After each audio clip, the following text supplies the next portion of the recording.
Tonight, inflation escalation. Prices up a record 7.5% in 12 months, the highest in 40 years. Plus, lean on school lunches. I would say that a hungry child cannot learn. The behind-the-scenes work to overcome supply chain challenges, labor shortages, and COVID cases to keep school lunches on cafeteria tables. And questionable surveillance. This is unprecedented. It is borderline on espionage and treason. Israeli officials accused of hacking phones and spying on citizens. All this and more tonight on Faith Nation.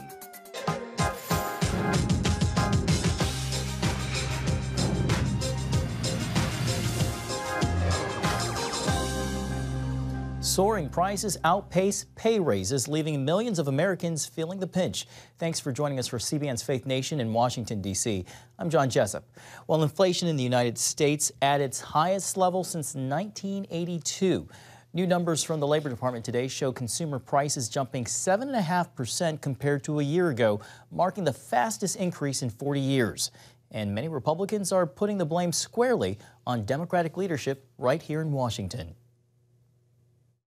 Rampant inflation and soaring prices are crushing the American people. Experts had predicted another red-hot inflation report, around 7%, but reality turned out to be even worse than that. It's been 7.5%.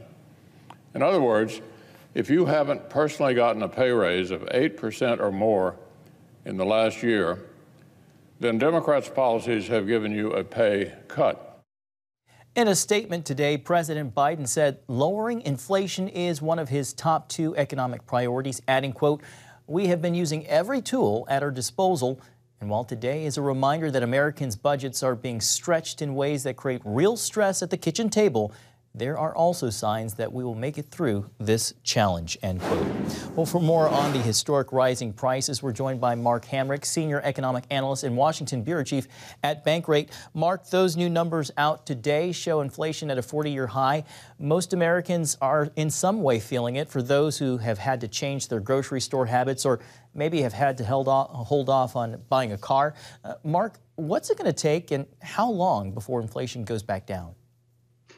Hi, John. Well, one, it'll take some time, and it's already been too long for many people. There are few parts of the economy that are untouched by this level of inflation, and it is historically high, as you noted, and it has been sustained longer than had been predicted. I would say there are basically 3 things to watch from here, maybe 4. Number 1 is the future direction of energy prices. Secondly, those supply chain disruptions you mentioned that really have created a global bottleneck of supplies and exacerbated by those trucker protests in Canada. And then finally, wages. So I think that we may see some improvement on the supply chain front in the next 6 to 9 months. Federal Reserve obviously have its own way of managing through this, and that means higher interest rates. And the financial markets are already pricing that in. We saw a big pop today in the yield of the 10-year Treasury, and that will already have an impact on mortgage rates in the very near term. One thing for sure is we are no longer talking about transitory. Mark, we also got unemployment numbers out today. Overall, how is the nation doing on the unemployment front? Well, most Americans are looking past the strength of the job market and focusing on inflation because this affects everybody in the sense of rising prices. But it is absolutely a good news story, the strength of the job market, which has been between 3.9 and 4% with unemployment. And as you say, fresh data on new claims for unemployment benefits, which is representative of fresh job loss or layoffs, they've recently been at the lowest level in 52 years. They're just slightly above that level right now. But the good news is that job security, or perhaps the prospects for those who want to find work, those prospects are very good. But also, as you noted, we're not keeping pace with the rate of inflation with the wage gains that we're seeing. Mark, so we have high inflation, low unemployment. For those of us who are not economists, at base level, it feels like a little bit of a head scratcher. What do you make of the economy as a whole? Well, I would say, first of all, every individual is going to make their own judgment about that because they are the best person to assess their own financial outlook and the current situation. But I do think that we have to remember the cause of much of this really is the pandemic. The political types will argue over who's to blame there. But I do think that we're in for some continued challenging times here with this rate of high inflation. And we now do have the prospect of rising interest rates as soon as the March 16th Federal Reserve meeting. All right, Mark Hamrick with Bankrate, thank you so much for making time to be with us tonight. Thank you, John. Well, schools have been hit hard during the pandemic, and already short-staffed cafeterias are facing another challenge, supply chain issues, as we were just talking about, leading to food shortages. As CBN's Brody Carter reports, although educators are working hard to keep kids from going hungry, it is an issue that's not isolated to just this school year.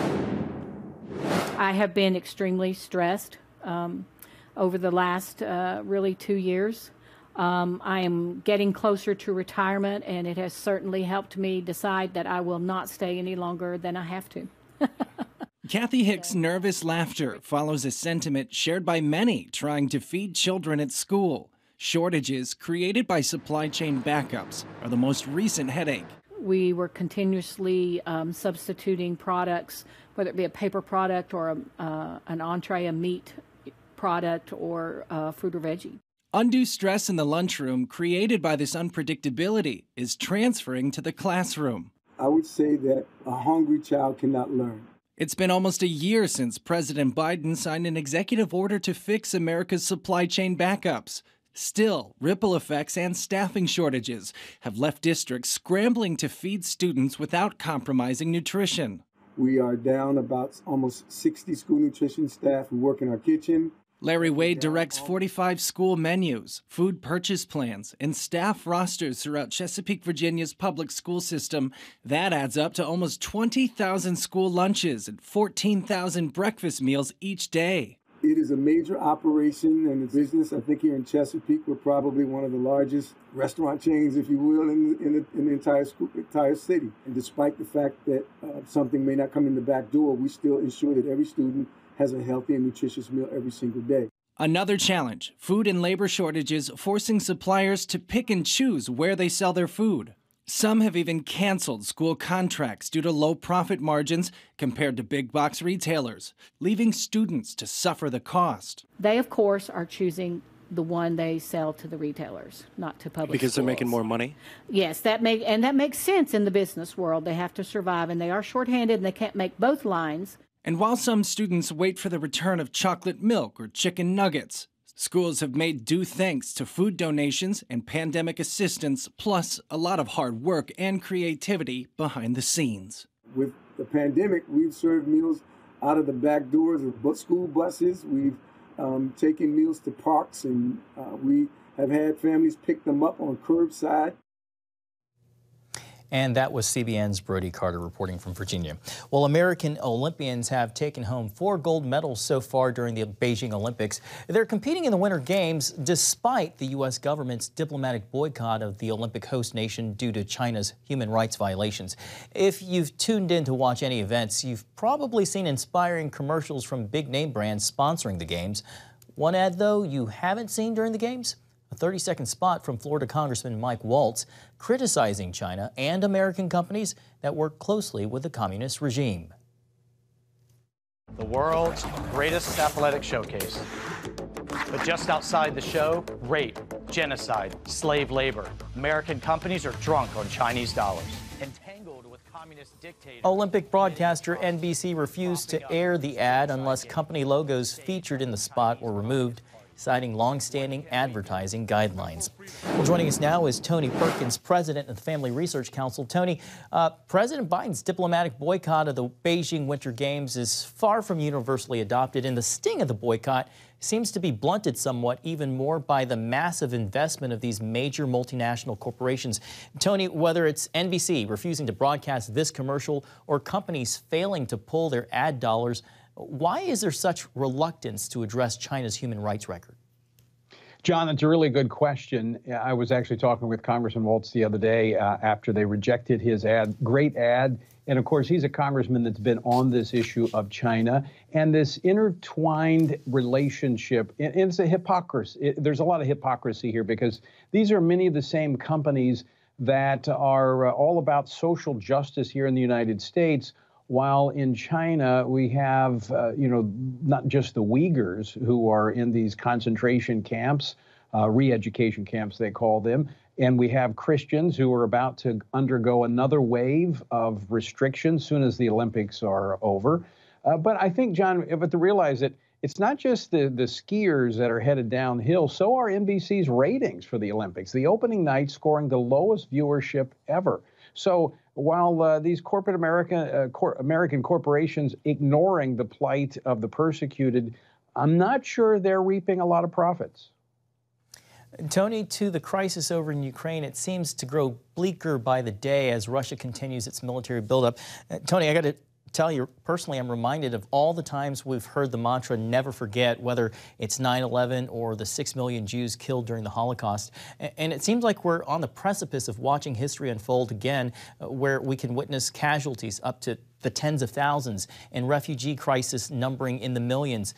Tony, why aren't we seeing a stronger rebuke of Russian aggression internationally? Well, I think you see the European Union trying to step forward to provide some form of leadership. Frankly, this in large part has the stage has been set by America's weakness that was on full display in the withdrawal from Afghanistan. So I think that's not the only factor, but it is a major factor. And America is no longer providing international leadership when it comes to this issue. In many ways, I know there's a lot of diplomatic conversations going on, but we're really bystanders. We're on the sidelines watching this unfold, helpless to prevent what you just described could be another tragedy there in Eastern Europe. Tony, we have just a minute left. New numbers out just this afternoon show abortion down 60% in Texas in the first month after the state's new law went into effect. Other states, of course, are passing more restrictive measures as well. The country is also awaiting the Supreme Court decision on the Mississippi case, which could effectively do away with Roe. Tony, should Americans start preparing for life post-Roe in about 30 seconds? I think so. I think there's going to be some rollback of Roe. How far the court goes, not certain, but you've got 30 states already prepared to embrace the sanctity of human life to one degree or another. And then there's going to be a huge responsibility for the church to step forward to minister to those women and to provide adoption opportunities. Tony Perkins with the Family Research Council and host of Washington Watch. Thank you so much for your time, Tony. Great to be with you, John. Thanks. From the politics of the Supreme Court to the political implications of inflation, we'll break down some of the biggest items on the president's agenda next on Faith Nation. Welcome back. 58% of Americans disapprove of President Biden's job performance. That is according to a new CNN poll out today. Back in December, that same poll showed 51% saying they disapproved. Even though more people now are unhappy with his job performance, the president is still trying to push through his agenda. For more on that, we bring in Nathan Gonzalez, editor and publisher, if I can get it out, of Inside Elections. Nathan, welcome back. Speaking of the Biden agenda, why don't we start off with the biggest thing, or one of the biggest things on his plate? It's replacing Supreme Court Justice Stephen Breyer. This afternoon, Mr. Biden met with Senate Democrats on the Senate Judiciary Committee for closed-door conversation. Once the nominee, Nathan, is announced, how important will it be for President Biden for the confirmation process to go quickly and smoothly? Well, it's important. I mean, he needs a victory, or he needs to deliver on a campaign promise. Since other pieces of the agenda are not going as well. For a little bit of context, the confirmation process, the average for the 9 justices who currently sit on the court, the confirmation process took 77 days on average. But Democrats are really focusing on the most recent confirmation, and that's Justice Amy Coney Barrett in 2020, when that confirmation process took 30 days. And Democrats are saying, if Republicans were able to do it that quickly, then we can do it that quickly here. Now, I think all Democrats are going to stay in line, and there might be a couple of Republican senators who will vote to confirm because they believe that a president has the right to nominate the justices they want.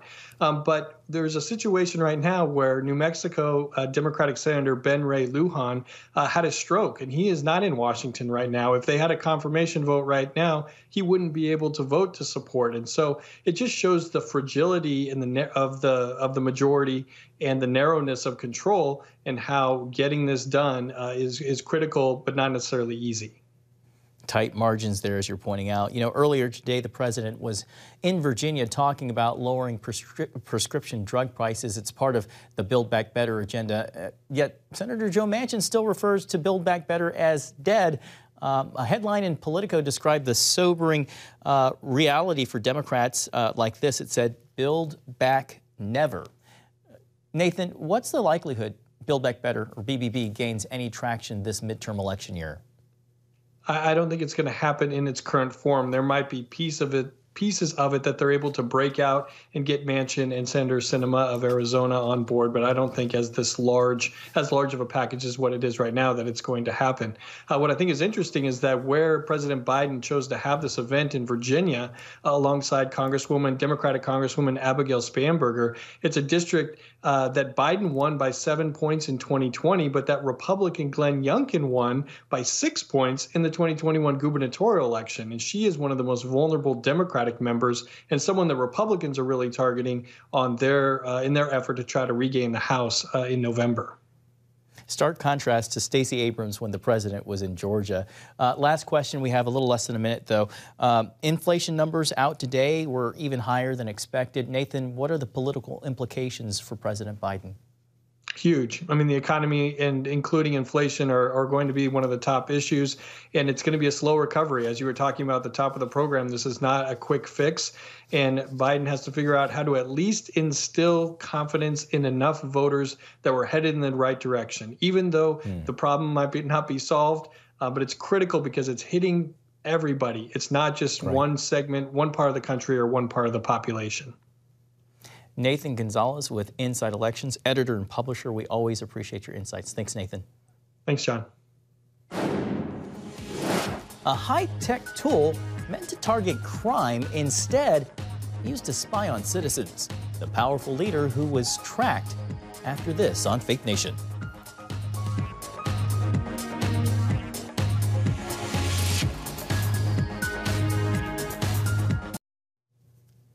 Iran could be weeks away from developing a nuclear bomb, and the Islamic regime has already unveiled new long-range missiles that it claims can reach Israel. Now, U.S. officials say it's crunch time to get a nuclear deal done in Vienna, but critics say the White House is making risky concessions. I think the Biden administration is rushing and building this case for an urgent need for a deal off of a year of premature concessions, which you saw through indirect sanctions relief, lack of enforced sanctions, turning a blind eye to illicit Iranian oil exports throughout 2021, as well as having no clear plan to push back on the Islamic Republic in the Middle East. More than 30 Senate Republicans sent a letter to President Biden demanding the Senate have a say over whether the U.S. rejoins the nuclear deal. The original nuclear agreement in 2015 did not receive Senate approval. Well, countries often use spyware to fight terrorism and crime, but in Israel, it was recently revealed the technology was used to spy on civilians, including former Prime Minister Benjamin Netanyahu. CBN Middle East Bureau Chief Chris Mitchell brings us the reaction to these revelations from Jerusalem. Israeli Prime Minister Naftali Bennett called the reports unacceptable in a democratic state. These cyber tools are intended to fight terror, intended to fight severe crime. They were not intended to be used against citizens. We will check the matter in a transparent, profound, and swift way, because all of us deserve answers. Former Prime Minister Benjamin Netanyahu was even stronger. This is a black day for the state of Israel. Without referring to my issue, which of course has wide implications, I think this case concerns all citizens of the country, not right, not left, all citizens of the country without exception. Something inconceivable has happened here. The Israeli publication Calculus first reported that police used Pegasus Spyware to hack phones of Israelis, including Netanyahu's son Avner and members of his inner circle.